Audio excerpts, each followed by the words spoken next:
Good afternoon. This is Ramblin' Rusty.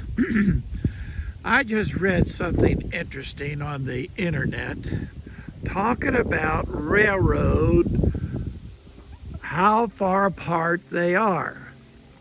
Well, the article said that the rails on a railroad are 8 feet, 4.5 inches.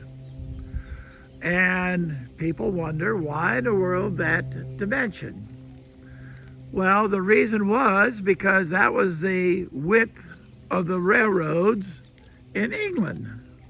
And they had them there first. And in fact, the railroad cars were pulled by horses then.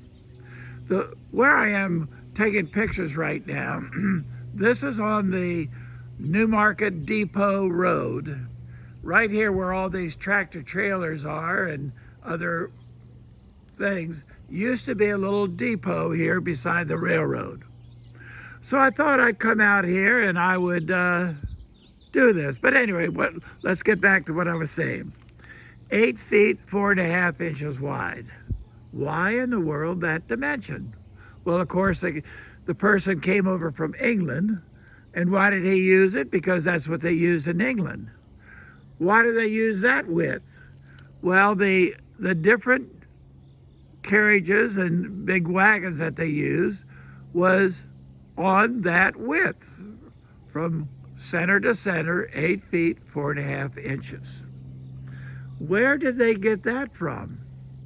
The reason was because, of course, Rome built many great roads when they conquered the then known world.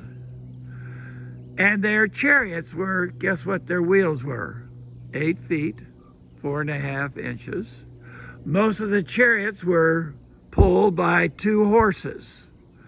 And so this is what it came down to be. And if a person would make a wagon wheels that were wider than that, well, one wheel would be in the rut on one side and the other wouldn't be, and that would really tear up the wagon. So that's where they got it. Well, I came here and I said, well, let's see what these rails are here. I believe that this is part of the Southern Railroad, that they built a railroad from Washington D.C. here to the Shenandoah Valley. And in fact, as they were coming through here, as I mentioned in the video about the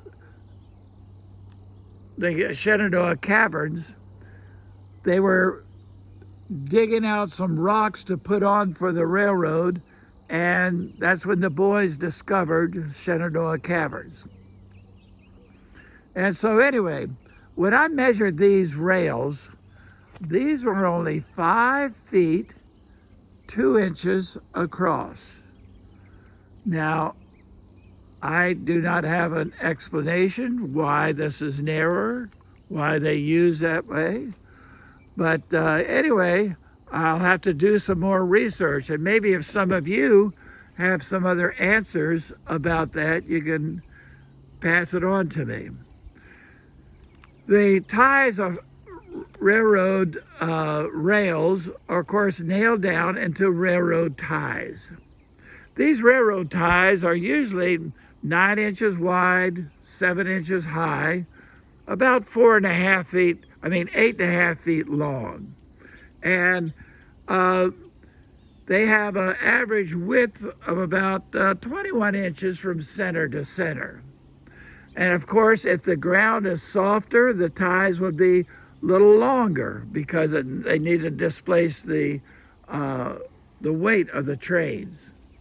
But this, of course, this is no longer in service, but it used to be in service, coming by Shenandoah Caverns and bringing people down from Washington, D.C. down, and then going on up north. Now remember that the Shenandoah Valley slopes from north to south.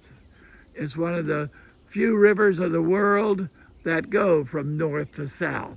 So if you're going up the valley, you're going up toward Roanoke. If you're going down the valley, you're going on down toward Front Royal and further that direction. So this is Ramblin' Rusty. I don't have answers about why these are only 5 feet 2 inches wide, but hopefully someone out there can straighten me out and give me some education about why these rails are smaller. This is Ramblin' Rusty signing off from now here at the New Market Depot Road, where the old depot used to be. Check you all out again later. All right, bye.